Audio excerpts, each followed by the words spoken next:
Il vous reste 5 vies. POV, tu vis en l'an 1792. C'est la première fois que nous avons le suffrage universel en France. Tu as le choix entre deux candidats. Maximilien, défenseur des pauvres qui jure d'abolir la peine de mort, ou Vergniaud, un élitiste défenseur des riches. Pour qui votes-tu? Tu as choisi Maximilien.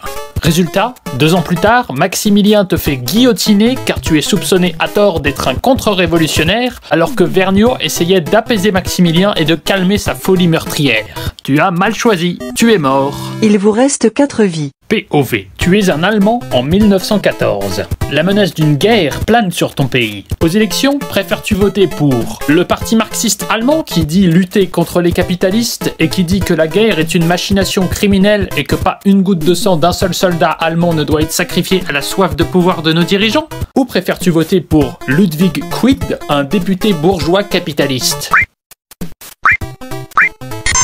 Tu as choisi le parti marxiste. Mais 10 jours plus tard, le parti marxiste vote pour la Première Guerre mondiale et tu es donc mobilisé de force pour aller mourir noyé dans la boue dans les tranchées. Alors que Ludwig Quid, le député bourgeois capitaliste, mène une campagne pacifiste et essaye de toutes ses forces de mettre un terme à cette guerre ignoble. Tu as mal choisi, tu es encore mort. Il vous reste 3 vies. POV, tu es un juif français dans les années 30. Une manifestation d'extrême droite violente a lieu à Paris. Dans cette manifestation d'extrême droite, on peut trouver le monarchiste du nom de Colonel Rémy. Fervent catholique, ce producteur de cinéma est un monarchiste convaincu qui n'hésite pas à affronter les forces de l'ordre. En riposte, les partis de gauche se mobilisent, ce qui conduira à l'avènement du Front populaire 2 ans plus tard. Un membre du Front populaire est un homme de gauche nommé Max Bonnafous qui t'incite à voter pour lui en disant « Votez donc pour le mieux à même de battre le fascisme, Max Bonnafous ». À qui préfères-tu faire confiance? Au colonel Rémy ou à Max Bonnafous?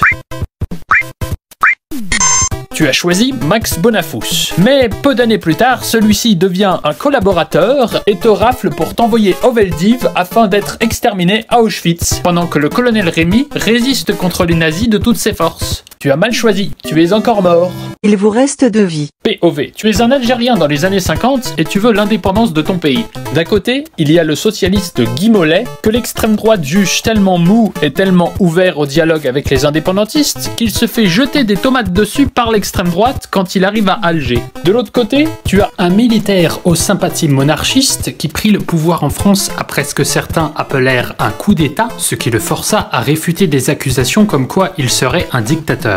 La brutalité des hommes à ses ordres était telle qu'on les accusait d'être des SS, et il semblerait qu'il ne portait pas vraiment les Arabes dans son cœur. Et c'est également lui qui a nommé un collabo préfet de police de Paris, et qui hurle aux pieds noirs qu'il les a compris et qu'il est pour l'Algérie française. À qui décides-tu de faire confiance?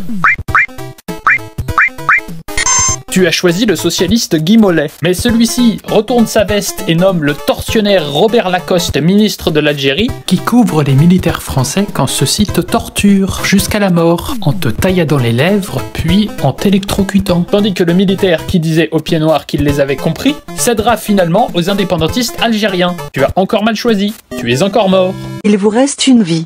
POV, tu es un salarié de l'entreprise nationale France Télécom et tu flippes de te faire privatiser. Préfères-tu voter pour la droite ou pour Lionel Jospin qui, dans son programme Changeons d'avenir, déclare « La droite prépare une purge libérale. Réduction des emplois publics, accélération des privatisations, démantèlement des services publics, remise en cause de la protection sociale. Continuer ainsi, c'est accepter de poursuivre en l'aggravant une politique qui échoue depuis 4 ans. Un choix clair vous est donc offert. D'un côté, une société dominée par le libéralisme qui conduit inévitablement au règne sans contrôle de l'argent, de l'autre, une société dans laquelle l'intérêt général est placé au-dessus de l'intérêt financier.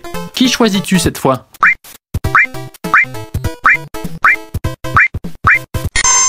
Tu as choisi Lionel Jospin, mais celui-ci retourne sa veste également et sera finalement le Premier ministre qui fera le plus de privatisation de notre histoire. Ton entreprise, France Télécom, se fait privatiser, les nouveaux dirigeants privés veulent précipiter le départ de 22 000 employés, dont toi, via un harcèlement moral. Tu ne supportes pas ce harcèlement moral et tu fais donc partie des nombreux employés de France Télécom qui se suicident. Tu es encore mort. Il ne vous reste aucune vie.